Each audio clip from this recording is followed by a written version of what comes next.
Boom! What's up, everyone? Welcome to Simulation. I'm your host, Alan Sakyan. Very excited to be talking about all things manifesting dreams using actionable neuroscience. Very excited to have Daria Tsvenger joining us on the show. Hello. Hi, Alan. Thanks for having me. Thank you for coming on. I'm super excited. Thank you. I love your work so much. I love how inspirational you are. I love your story as well, and we're going to be unpacking that and these actionable steps in this episode. Very pumped.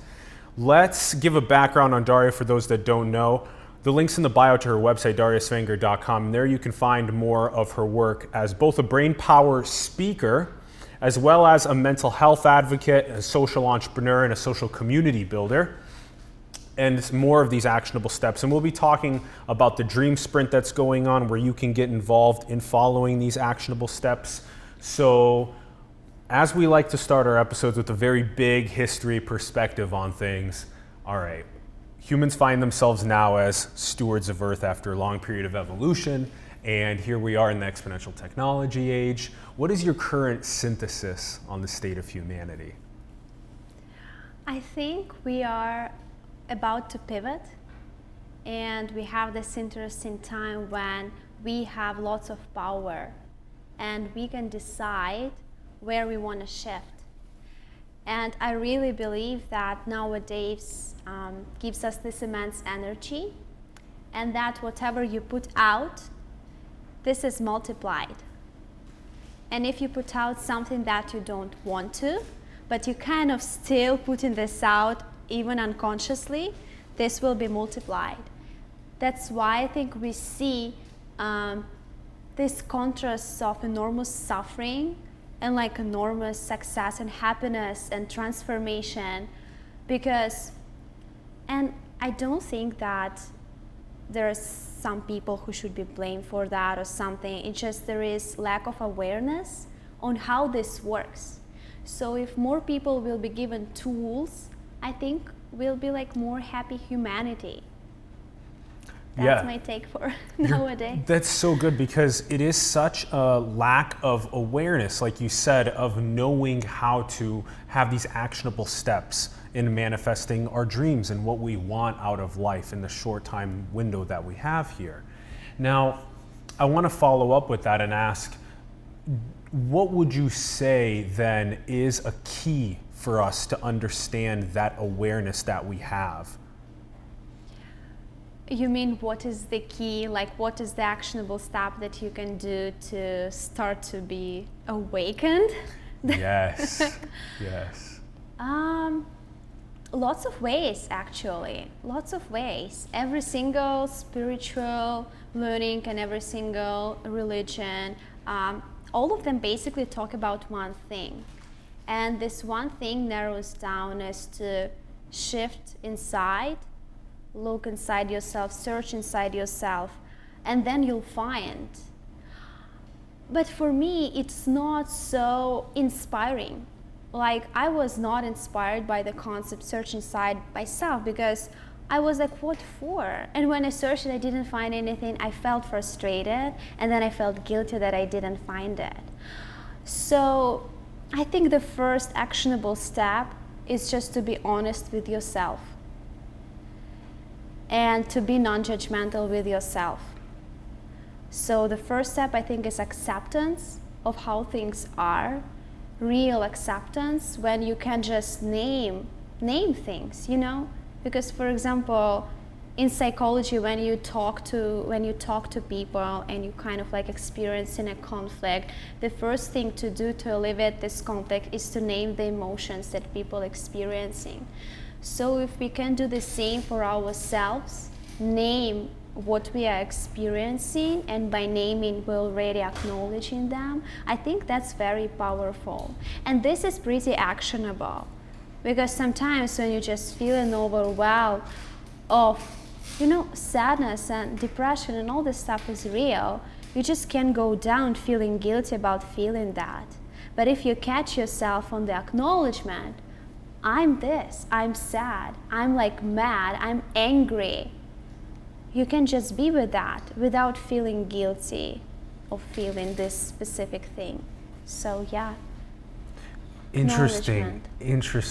Okay, so there's a couple things here, two things. The first thing I want to say is this, what you just mentioned at the end, which was this sort of this acknowledgement of how I'm feeling, and then to as I look inside and I aim to look at myself better in the mirror and try and see what I want to set as goals in my life, and I want to get there. If I'm feeling a certain way, I'm acknowledging that I feel that way, that this sort of reflective process is what can get us tuned in better inside. And then the other thing that you mentioned at the very beginning was with your own story, when you looked in and you were like, what? I don't see, like, what? Yeah, like what am I supposed to see? Tell us about that. Yeah, so I'm this person who can say that like he meditates, but I actually do not. And it was complicated because like the community where I'm in, everybody meditates. And I was thinking like, oh, I should probably do this too. It's like the up level of human being. And then I started doing that, and then I didn't find anything. Literally, it was boring, it was frustrating. And then I was reading articles where people were talking about, oh yeah, this is boring and frustrating, but then you get results. And I didn't. And I was saying, okay, and I'm all about acknowledgement, so I acknowledged that. And I felt maybe it's just not the right time. Maybe it's not the right tool for me. Because meditation is just one tool, and we are all different. And sometimes it doesn't resonate. And it just means that there are other tools out there that can be helpful for you. So I'm not saying that meditation doesn't work. I'm sure that it works, because I have so many people who do it and they get awesome results and they feel better and they harvest all those nice things, but it just didn't work for me. It doesn't work for me, the Daria. Yeah, I wanted to just say that too, because we've talked to Ron about that as well. And there have been plenty other people as well that have mentioned this before, that there are other tools for people for their own self-actualization. Meditation is one of them that can help in a bunch of ways, that is thousands of years old. There are other sorts of spiritual actualization techniques. Drugs. Yeah, this is like the shortest, the shortcut to all self-actualization techniques. Is psychedelics? I think so. Yeah. I've never tried. I can't say anything, but maybe I will. I don't have it like in my, to-do list for tomorrow, but I think there is something in there. Definitely. Because we can add it to your to-do list for tomorrow. Well, we have some upstairs, don't we? I used to be the person, like growing up in Russia, I never seen, like, I don't know, it's just not a thing. It's considered very bad. So, and I'm also tracking what kind of social influence I'm getting from different societies where I was living in Asia for half a year, in Vietnam, and in Russia, and then here, and every single country gives its own polarity. Yeah. And right now, of course, with every single new exposure, the mindset expands. And now I'm thinking that, whatever works. Yeah, I think so too. The newest tools, some of the old tools are emerging back. Some of the new tools are being developed. The way that we can actually map the brain with really high fidelity and see what's going on the electrical and neurotransmission level, and then being able to do things like read out what exactly we are striving to do and make actionable steps towards doing that. That's a very new sort of age way of doing things, and psychedelics is a little bit on the older side as well. So, okay, so then how do we mesh the meditation and the psychedelics and these actionable insights from neuroscience, all these different tools, like you were saying, all these different paths up to self-actualization? You're like analyzing them. Mm-hmm. What has been your analysis of all of the different ones, and different ones work for different people? Yeah. So first takeaway is that you should find the tool for you. And you can do that by first trying, then asking other people. And I think the main thing is not to fall into the guilt trap, that if something did work for like your friend and it didn't work for you, it doesn't mean something wrong with you. It just means that it's not, like, you know, we all different height, for example, yeah? Like, I'm kind of like on the smaller side, on the shorter side of people, and if I would, you know, try clothes for like tall people, they won't fit me. Not because something wrong with me, because I fall in another size category. Yes. And so probably if I would go to the store which carry my size, I would be happier, rather than trying to fit in into like big ones. So this is the analogy that I really, I think that I really resonate with. It just, you know, in all these dietary preferences, we have so many people with like gluten intolerances, and then people who just drink dairy and eat bread all the time and they feel perfect. And it doesn't mean that you should all do this or all do that. There is no polarity, actually. This is just you pick the best for you from everything, and then you assemble your perfect image. And this perfect image serves you for the best purpose in your life. So this is a really good analogy. This not walking into a store for babies' clothing. Yeah, right? I love it. Yeah, this is a good and one. And expecting to have the perfect fit. Yeah, because then that's a tool. So then the different stores are different tools for you to go and try the clothes on. Not trying clothes too big, not trying clothes too small, too tight, too big. Yeah. Yeah. Maybe you want really colorful clothes. Maybe you want more like black and white style clothes. Yeah. So interesting. And what are these different tools? You know, you listed meditation, psychedelics. There's these actionable steps in neuroscience, like things like future authoring. Like, I have to write my goals in 2019 for me to actually be able to achieve goals in the year. You have to actually write things down and make short-term steps to do them. So like, tell us about these different store options, clothing options. Store options. Yeah, I like options. What I found out that tools, there are so many tools. Like every single book you read, there are different tools that authors advise you to use. But in terms of all tools can be narrowed down in different buckets. For example, the bucket of sitting quiet. And it can be lots of tools like visualization, meditation, body scans, all of that. So from tools of sitting quiet, you can pick one. Because sitting quiet with different purposes, it can serve you, but you should just pick your format. That's why, like, when you go on the meditation app, you can browse through different modalities, and there are like endless amounts of, you know, meditation. You can chant a mantra, you can just focus on something, you can do like divergent focus meditation, you can do kind of like the inner focus meditation, and some methods should resonate. So this is the first bucket. The second bucket is kind of like write down bucket. The write down bucket, there are like tons of journaling exercises. And you know, some people have more developed like visual cortex, and then kinesthetics cortex, olfactory, how do I pronounce? Olfactory, yeah. Oh yeah, olfactory and stuff like that. And so it just depends what is your perfect way of receiving information and also expressing this information. So in the writing bucket, you can do a variety of journaling and kind of like self-exploration exercises, which I really love. For example, in the program, in the Dream Sprint that I'm leading, I give people, so how I build it, it's WhatsApp message based.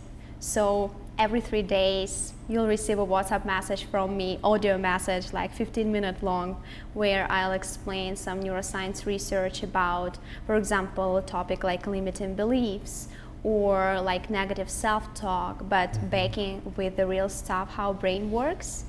And then I give you an exercise, a journaling exercise on how to mentally clean this stuff. And then you have 72 hours to complete this and send it to me. If you send it to me and go further, if you miss the deadline, I delete you from participation.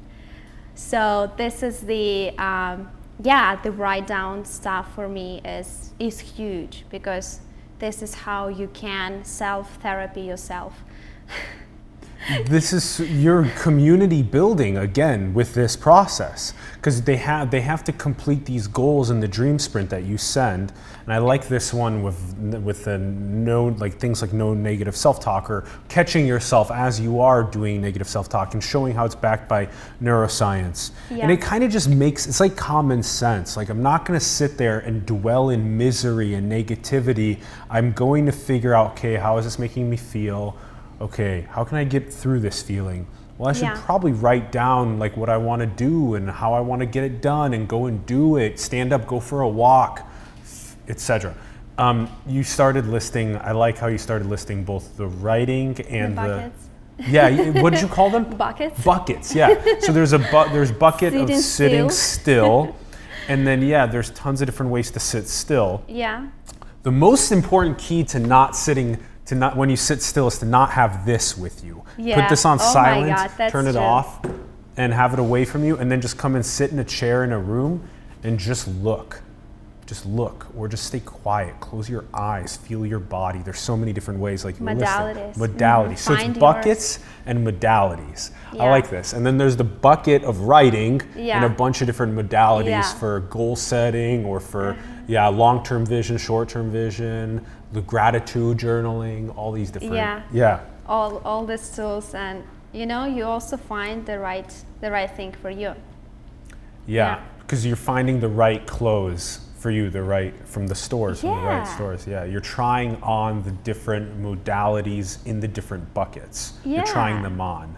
And and also, like, in this, if we think this way, acknowledgement is also the main part, because before I acknowledge that I'm short, I can't understand which store should I go to. I will go to different stores and will like upset and irritated, this doesn't work. But when I acknowledge that, like, okay, I'm probably short and I probably like blonde, so probably like my skin color like is on the lighter side, so probably this type of fabrics are good. So you can kind of like conclude so many stuff when you just acknowledge something.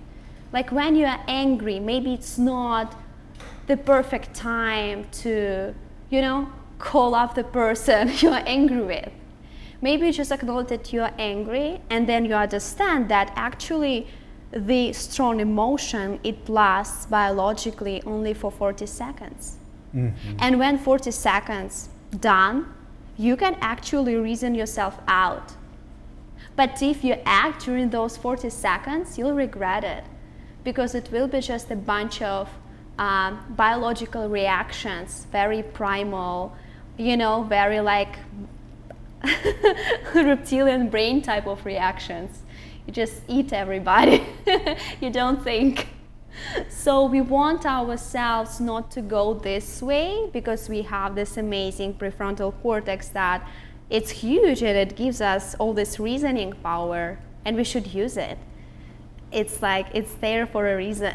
This is acknowledging our brain power. Yeah. This is teaching our other adults and children around the world that we have power to slow down and be with feelings, and then think and reason our way through these primal feelings that may sometimes cause, like you've taught as well, these drastic rises in cortisol levels, which literally kill us over time.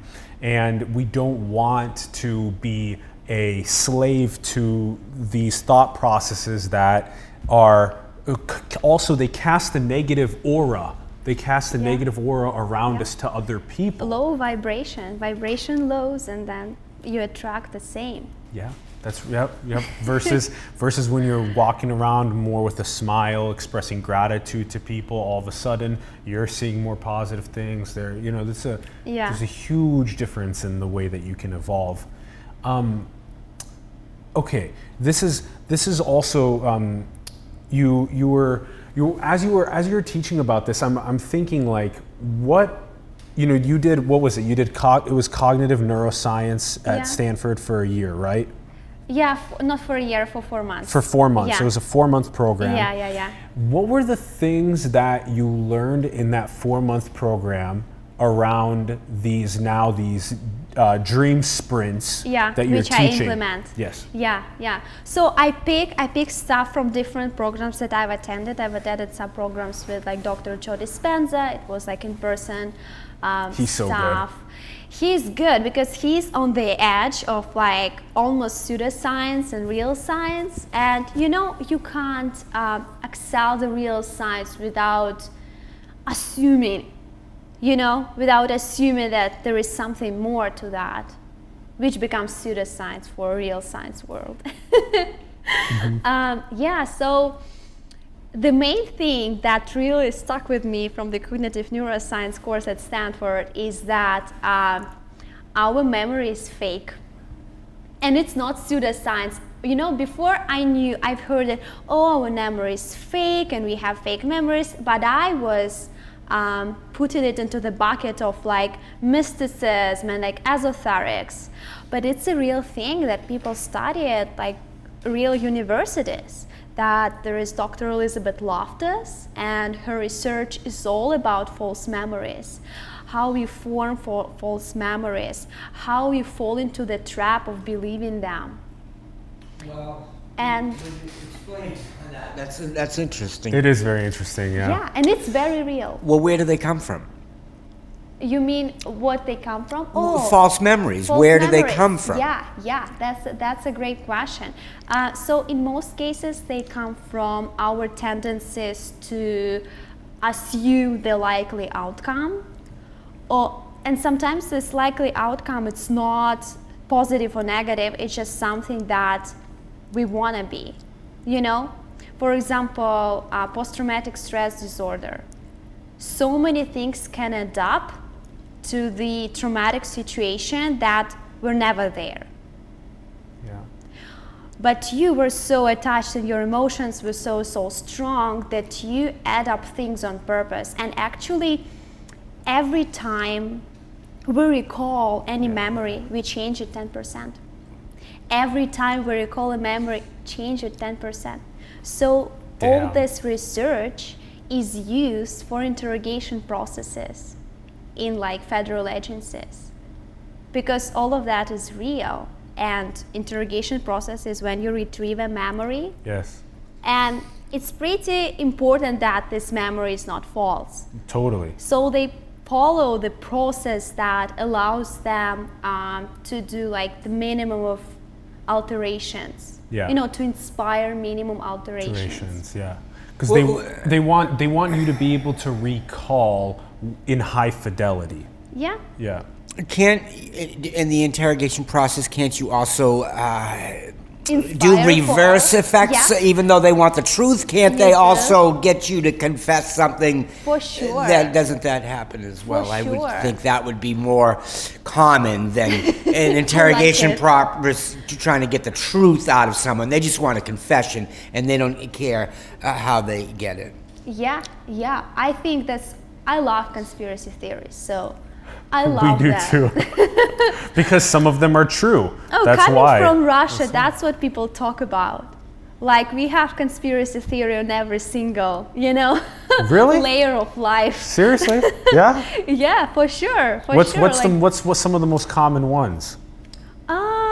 Like about like how the U.S. wants to like undermine all countries to like retrieve power. Like countries like, for example, African countries, just sourcing Venezuela. stuff. What's happening right now in Venezuela? The United States of America is undermining what's happening there. They want a coup to put in their puppet president as opposed to their current democratically elected president. No, that's not a conspiracy. This is true. The United States of America is empire. The same thing that we've always fought in the history of time, the United States of America has become.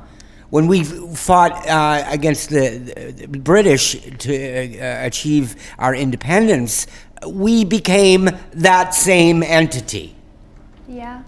Yes. And that's not a conspiracy. That's truth. That's the human condition. Yeah, I think it's just the light form for me to say that something should put into the bucket of conspiracy, because conspiracy, they're true sometimes. Like, there is a high likelihood that they're true, but they're called conspiracies because they're not officially recognized true. So that's Well, because there's a lie against it. They call them conspiracies because they want to maintain a lie. Yeah, yeah. The truth of who we are as a species is a conspiracy that we have to accept. It's between God and the devil, and we need to get in line and pay our taxes and mind our business. Actually, I've heard a conspiracy around that too, that there is like a Darwin theory, that we are kind of like evolutioning from the monkeys or apes or like whatever, and even like from fish or like I'm not big over on that. billions of years. For sure, over billions of years. But also there is like a conspiracy thing that this monkey thing was kind of like created on purpose for humans to feel, oh, we kind of like fall into the monkey side of things. So it's like different understanding rather than, for example, I really like the theory. It's called Panspermia. I don't know what's Panspermia. Yeah, that's right. Yeah. Yeah, I really like Life was this seeded theory from another place. That that just the planet was populated. And sometimes it makes sense because humans, they do not belong to the eating. How do you call it? The food cycle, the food cycle. pyramid. The ecosystem, current ecosystem. Yeah, yes. we don't belong. It's a beautiful planet without the human experiment. Yeah, we don't belong. No. Here naturally, and like. Tell I us can't more wait why. till we get I evicted. like it. I don't know. I'm just very curious about that.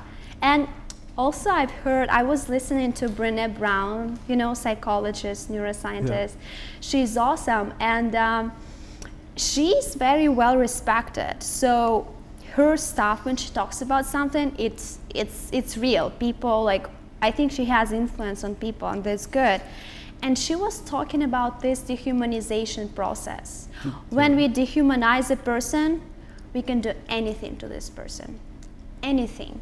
And that's why when we use dehumanization words, like calling people animal names, it means that we are not considering them people, and it gives us psychological right to diminish them, to put them down, to relate to them, because human to human, humans can't harm other humans. It's just not biologically possible.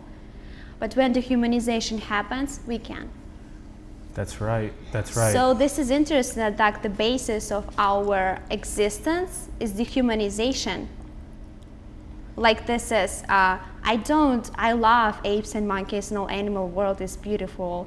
But this causalities that we evolved from monkeys, I'm always questioning them because I have never seen like half monkey, half person. Why this process stopped?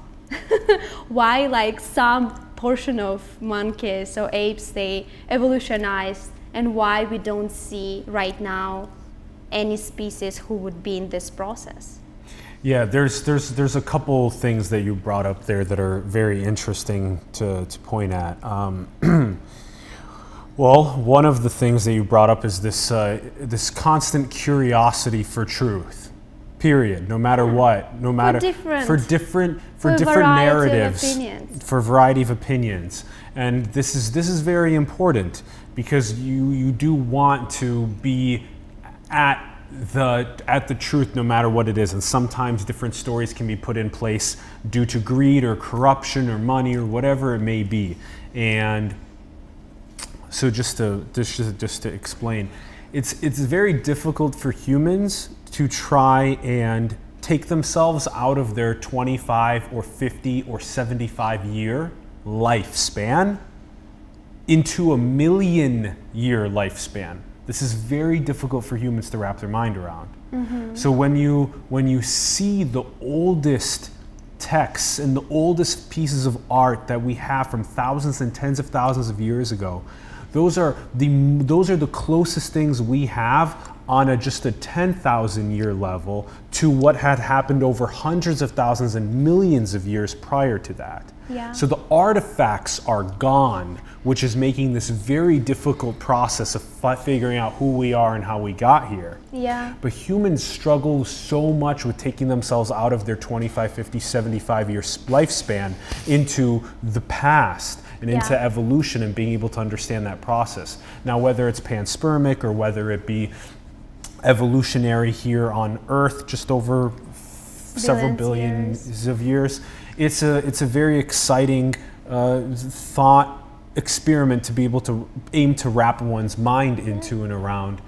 And then, you know, you bring that up. That's really interesting. You bring up how Russia has their own conspiracies, which is about every country does. Period. But there is something really interesting about, you know, Ron was mentioning this too, just that a lot of the time we may think that we are doing something with the best positive intention, but we may actually be causing more turmoil or more disruption in other parts of the world that may have harmoniously just came to their own sort of equilibrium and their own philosophies and whatnot. So, okay, but wrapping this all the way into your, you know, these neuroscience recommendations that you're passing to people, we started this on false memories. Yeah. And false memories is so fascinating because we change, as you said, every time we recall, we change 10%. When I think about it that way, for myself, I even go and realize how many times I go back and I'm like, was it like that? How was it? And how was it exactly? It's so hard until we actually have the faculties like brain-computer interfaces and whatnot to actually be able to retrieve. Yeah, that's nuts. Yeah, you know, there are all these futuristic movies where there are devices that retrieve memory every time, and you can just go back, like search on your laptop. Yeah, but also, you know, for example, military people, some of them are forced to lead video diaries. Every day they video record themselves talking out loud what happened. And it's because, you know, there is a proof. Yeah. And this is the first time they recall information, so this is the least likelihood that it will be changed dramatically. Corrupted. Yeah, I think this is the goal of those. This is like that camera that some police officers are wearing now. So I've never seen. That the video that they capture every single day is the memory instead of what humans try to recall. Oh. We now have it on a video camera on the front-facing part of that. Oh. Just like this conversation we're having right now. Yeah. If this wasn't videotaped, tomorrow we could be like, remember when you talked about this and that? And you just know. And you know, sometimes when I find in myself like arguing with somebody if something happened or not, I mean not in terms of history or something, but just something that yesterday happened. And when I feel that I'm not finding the same answer with the person, I'm just, you know, false memories exist. There is like two options, either you write, either I write, or like there is a third chance always that something in the middle happens. So there is no point of arguing. If you have a memory and you believe in it, there is no other person that can, you know, convince you other way. So it's just... Well, there are some that are very important, like if we were hanging out yesterday and we went and we were walking down Market Street and did we see a fire truck? Yeah. Or not? Whatever. Yeah, whatever. Whatever. Not really a big deal if you say yes and I say no. Yeah. But if we're talking like a year ago, did you say something to me that caused me to have trauma? Yeah. And then you say no, I didn't, and I say yes, you did. Yeah. That can be a big tension point in a relationship and something like that. So, okay, interesting. These memory recalls. Okay, so now what are more of these cognitive neuroscience traits that we can implement into the dream sprint that you're doing? Yeah. So of course it's a little bit of a secret process. Yeah. I can't just map everything because I really want to have this surprise element. Yes. Because when you anticipate something, there is different perception.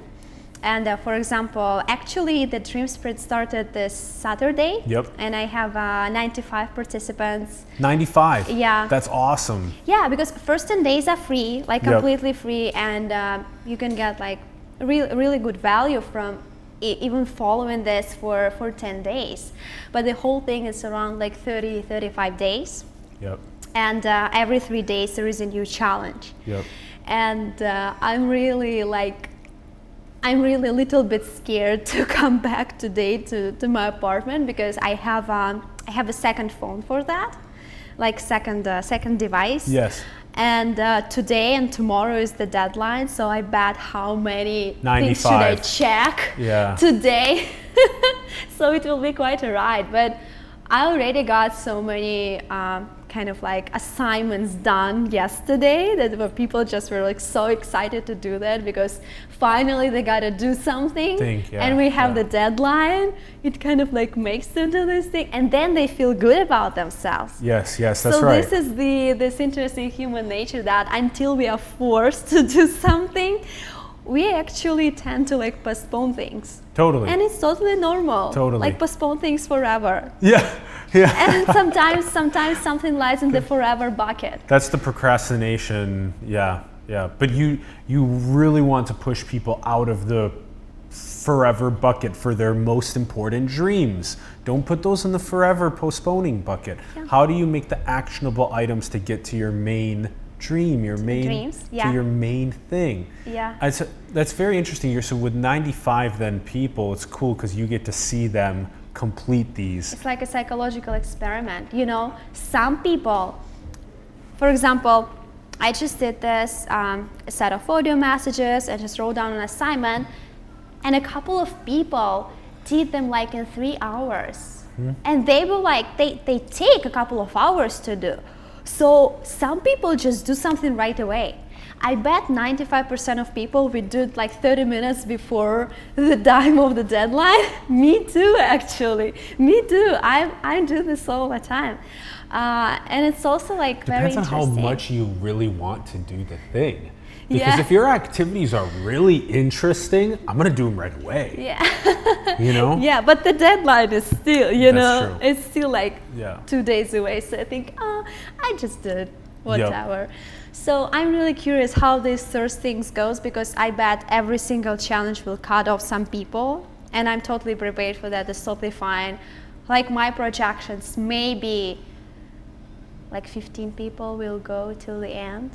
Yeah, that's probably about right. Yeah, somewhere around like 15% of people will stick around. Yeah. Because it's really tough for people to hold themselves accountable for self-growth, for looking at themselves. I'm holding them accountable, not they. That's the point. They're accountable in front of like me and the fact that they pay money on day 10th. Yep.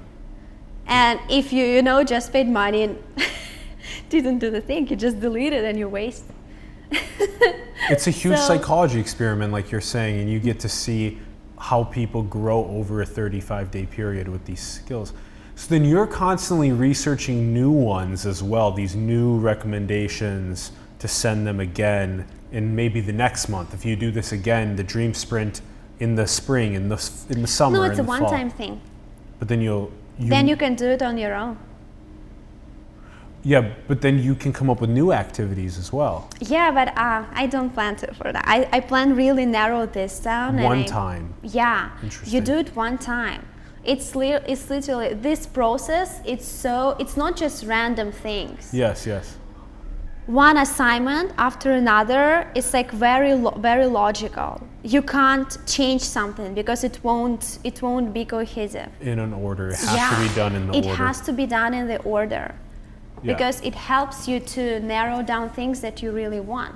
Because one thing with dreams, that dreams come true only if we truly want them. Because sometimes it's so weird. We want things in the middle. And what I mean by things in the middle, for example, A friend of mine, I know, he really wants to be like a successful entrepreneur. He really wants this. He really wants this. The he good really old strives for that. wantrepreneur instead of entrepreneur. No, he's a successful entrepreneur. That's what Mark Cuban calls it. It's a funny name. Yeah, aspiring entrepreneur. No, he's not an aspiring entrepreneur. He's like a real entrepreneur. And he says that, oh, I want to be a successful entrepreneur. But actually, his personality is not for entrepreneurship directly. So although he wants it, he doesn't enjoy being this. But what he really wants, he wants the freedom to travel the world at any like expense that he, can think about. So basically he wants interesting to get to that the end money goal to travel. And do something to get to that end goal. Yes. And the entrepreneurship is one of the things that because you we can are do. in San Francisco. If you were in Moscow, you would go work for government to have money. In San Francisco, it's cool to be a startup person. It's cool to, do the VC game. And it's also kind of like a social pressure. That's why all of those social pressures, all of those different circumstances in our life, they prevent us of wanting the final thing or even acknowledging that we want it. So That's right. I have several things What do you that really give want? you. That's the like question. what do you really want? Like, do you want to be a successful entrepreneur? Why? Because then you got to his end goal, which was to be able to travel and experience things.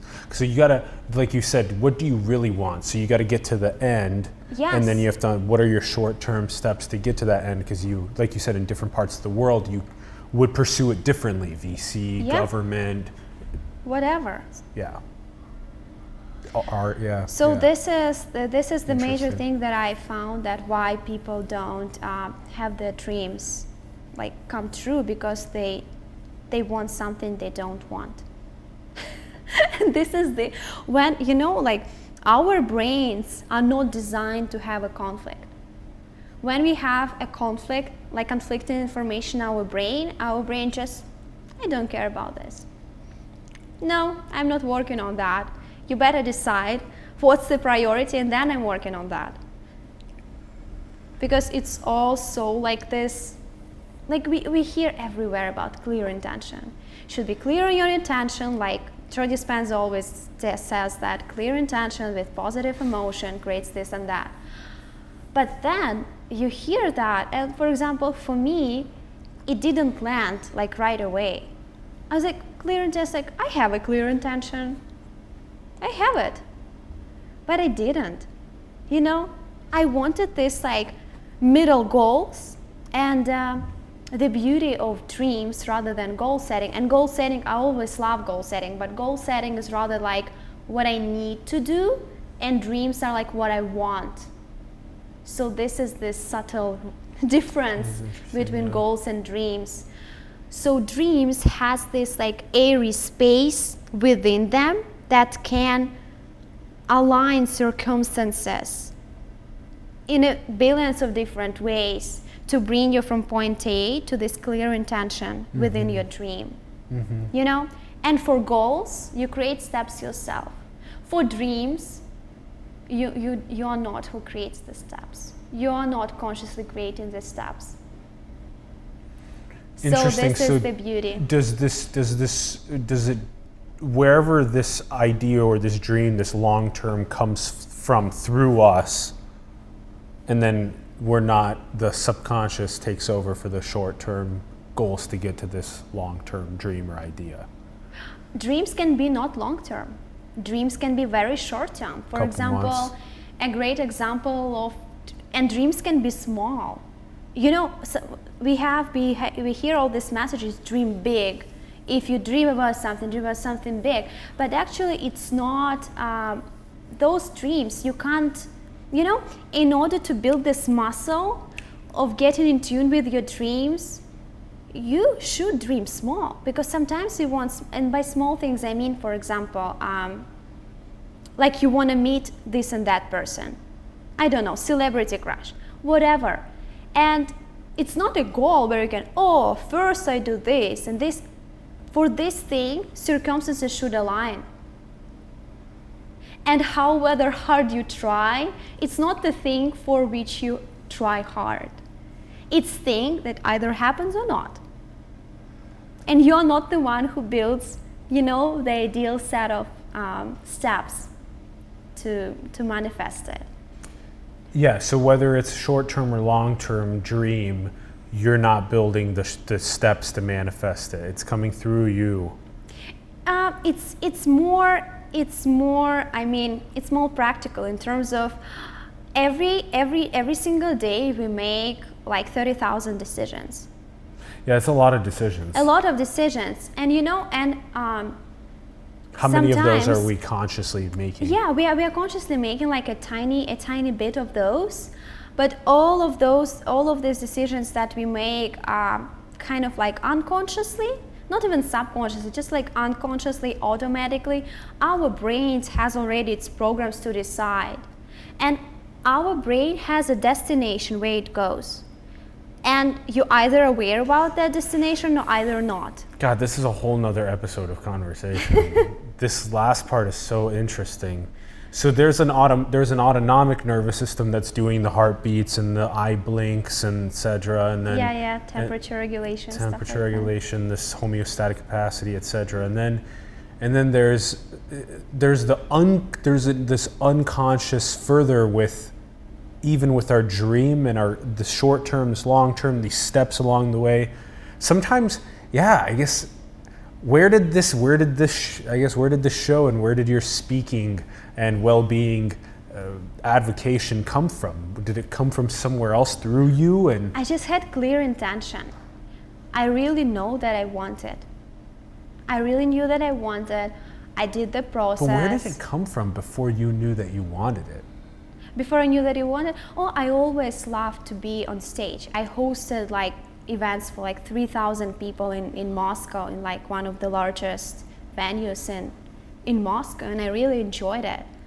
And when I came here in the United States, I was like, oh my God, I'm not a native English speaker, but all my kind of like good, all my career was based on basically speaking and working with information and communicating with people in Russian language. That's what I did. And then I came here, was just, what should I do? Like, it was totally devastating for me, because everything that I was proud of myself, everything that gave me power, everything that I was believing in, it was kind of like taken away by myself. It was taken away, and I was so devastated. Just, I'm not a native speaker, like so many people who can do it better, all this stuff. I was kind of like talking myself out. And it's very interesting when we talk ourselves out of something. This is very interesting narrative, which is very, very curious. Some of the exercises is like about like deconstructing those narratives. Yeah. How we reason something. Yeah. For example, I don't know what would be like a suitable example. If I ask you, I don't know what are your dreams, what are your biggest dreams, but if I ask something and then ask you like, what's the reason why it's not now? What's the reason why you don't think it's even like in a year? And then you just, and I was doing this to myself, just, this is not, this is totally true, because this is true. This is like the most objective truth in the world. Instead of taking your time to more slowly process and try and think things through on a multivariate basis. I still, if civilization didn't have this unique social fabric around it that pressured you to pursue the brain power speaker and a well-being advocate, like if we already knew what we needed to know about our brain power, and if we knew what we needed to about well-being, you would be doing some other idea then. Yeah. If we already had like 100% these shows and everything, I would be doing something else then. So these things come in weird ways through us. I'm still so fascinated by what happens when you started saying, I keep feeling like, I'm in somewhat control over my own ways of behaving with my short-term goals, but you're like, you're just, there's this whole conversation about free will, this whole conversation about goal execution and how we actually get there. It's a whole nother time to talk about this. I'm excited for your class, the Dream Sprint. I'm excited for this. And for everyone, they can check it out in the links below on Daria's website. 2 quick questions on the way out, okay? And we'll have to talk more about the Dream Sprint when you come back so we can unpack these 12 or these 95 actions, people and those people who the 95 people. I'm really excited for those who will go till the end. There's going to be 12 total lessons, right? Ish? Yes, Exactly. every 3 days for 35 days. Yeah. So about 12 total lessons, 95 people-ish, however many stay with you. So we can unpack this and and unpack the lessons and the results. The 2 quick questions. Do you think we're in a simulation? It's hard. It's hard. I don't think so. Why?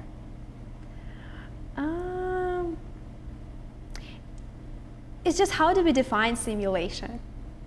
How do you define it? Simulation, for me, it's something like artificially imposed. But for example, if we are talking about our senses, and for example, Dr. David Eagleman, he talks about like human umwelt, that we are perceiving only a small percentage. But it doesn't mean that we are in a simulation. It means that we are not perceiving what's out there. We don't have enough tools to perceive it. So I rather believe in that we just don't have enough, skill set, tools, biological devices to do that. But everything is out there, Yep. And then the last question, what do you think is the most beautiful thing in the world? Waterfall. This just came to my mind, just randomly, literally, right away when you said it. Tell us why. Maybe it's because I've been to Iceland this summer and I've seen this waterfall, and when the rainbow kind of like crossed the waterfall and it was kind of like flowing rainbow. It was very, very beautiful. Yeah, Mother Earth has some gorgeous attributes like that. Yeah. Daria, this has been such a pleasure. Likewise. Thank you, Alan. Thank you for so coming much. onto the show. Yeah, thank you. Thanks us. for having me. This has been such a pleasure. There's so much to still understand about how to actually manifest these dreams using these techniques of neuroscience, of understanding our minds and understanding how to set these intentions and these dreams. Everyone, go and check out Daria's links below. Thank you so much for tuning in. We greatly appreciate it. We'd love to hear your thoughts in the comments below. Also, go and embark on your own dream sprint, whether it be with Daria, with yourself. Set these actionable items and go and get your dreams manifested into the world. Thanks, Ron, for producing and directing. Support your artists and entrepreneurs that you believe in, everyone. We love you so much, and we will see you soon. Peace.